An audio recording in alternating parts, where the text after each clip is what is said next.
Selling your business may be one of the most important personal and financial events of your lifetime. It requires careful planning as the decisions you make or fail to make can impact the attractiveness of your company to prospective buyers and limit your ability to maximize on your investment and optimize your tax position. Is your company ready? Are you? To answer this, you need to see the whole picture. We are a unique collaboration of 4 leading global advisors. Working together, we can help you put all the pieces in place and make sure nothing is overlooked.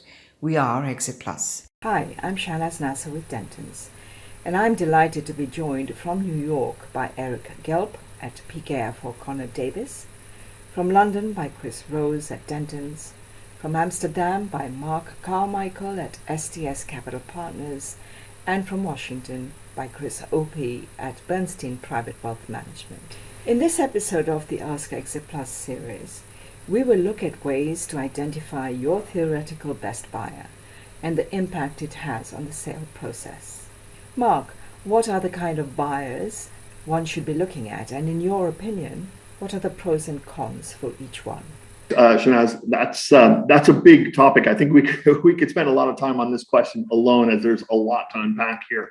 But generally speaking, you can categorize buyer groups into really 3 main categories: strategic buyers, financial buyers, and let's say management-led buyouts. But my time is short here, so let me focus on the main 2, the strategics and the financials. Strategic buyers are most often another business which operates or has expertise in your company's market or industry. And it could be a supplier or a competitor or a customer or simply another company within the same vertical industry looking to expand its offerings or its geographical footprint. Financial buyers, they take a different view to strategics in that their interest is primarily the return on investment that they can realize from acquiring your company. Private equity groups are the most common financial investors, and they're interested in the cash flow that's generated by your business and the future exit opportunities from that business. So they look to improve your company's cash flows by boosting things like revenue, cutting costs, creating economies of scale by buying and bolting on similar companies to yours. And they are usually very sophisticated in their process and can move quite quickly. However, they may not always achieve the same valuations as strategics. Historically, strategics have paid higher valuations across the board because they can often identify synergies between the 2 businesses that can be achieved in the long term. And they're often larger companies with better resources and often have established access to more funding than financial buyers. That's how I would summarize the 2 main groups. Well, Mark, given you talked about those 2 groups, let me just touch upon management buyouts for a moment, just because a lot of our sellers will consider this. I think that you can treat them in many ways like you would a financial buyer, because they will often be tied up with a private equity sponsor in more cases than not. And I think the one issue you should look at very closely is whether in an auction process, because someone like Mark will be looking to maximize value through competitive tension in this competitive situation. Do you not let your management bid in this process, and what conflicts arise there? And I've seen some challenges where you have the same people who are talking to potential third-party bidders as who are bidding for the asset themselves. And so you need to take that into account, and it's usually your financial advisor will help balance that tension. Terrific, Chris. Thank you. So what we see a lot of times with strategics, I would agree with my colleagues here, there seems to be more of a spirit of collaboration and cooperation on a strategic, because the management teams of both companies are working together to increase the business's revenue and profitability. So I would say that's one of the pros of a strategic buyer. On the financial buyer side, one of the things we see sometimes is pressure.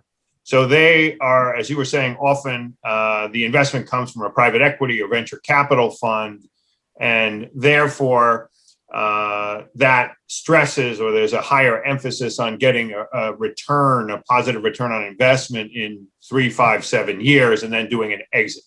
So if the sellers want to preserve a legacy or have their business continue in largely the same form that it was, that could put some question marks on a financial buyer exit. As far as the management buyouts, what we see is typically the senior management in a privately held company has been in those seats for a long time. So we see the most continuity in the new organization, and that oftentimes can be the most efficient way to make an orderly transition.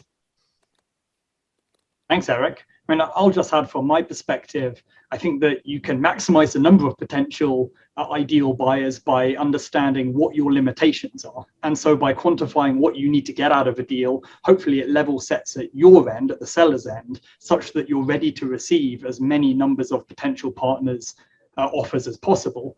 I'll also latch on to something that Mark said about geographical expansion, right? In Bernstein's global families practice, we're often dealing with entrepreneurs who either have family overseas in a third country or who have expanded their business across borders. And sometimes they've gone to the new market that the business has expanded into, in particular where that's the United States.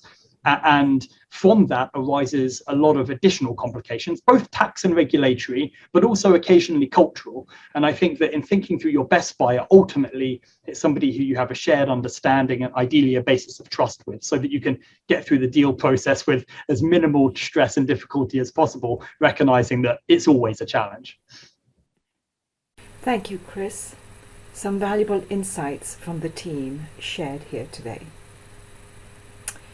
Here are the 3 things to be thinking about going forward.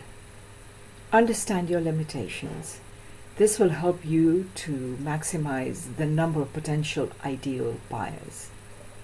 Expand your thinking to cross-border geographic expansion, perhaps where family reside or are planning to reside. And lastly, the best buyer ultimately is someone who you have a shared understanding with and trust. Thank you for joining us. Bye. How exit ready are you in your business? Find out using our free exit readiness assessment. Simply complete our confidential online survey, which should take you no more than 10 minutes, and we'll prepare and send you your personalized report together with your readiness score.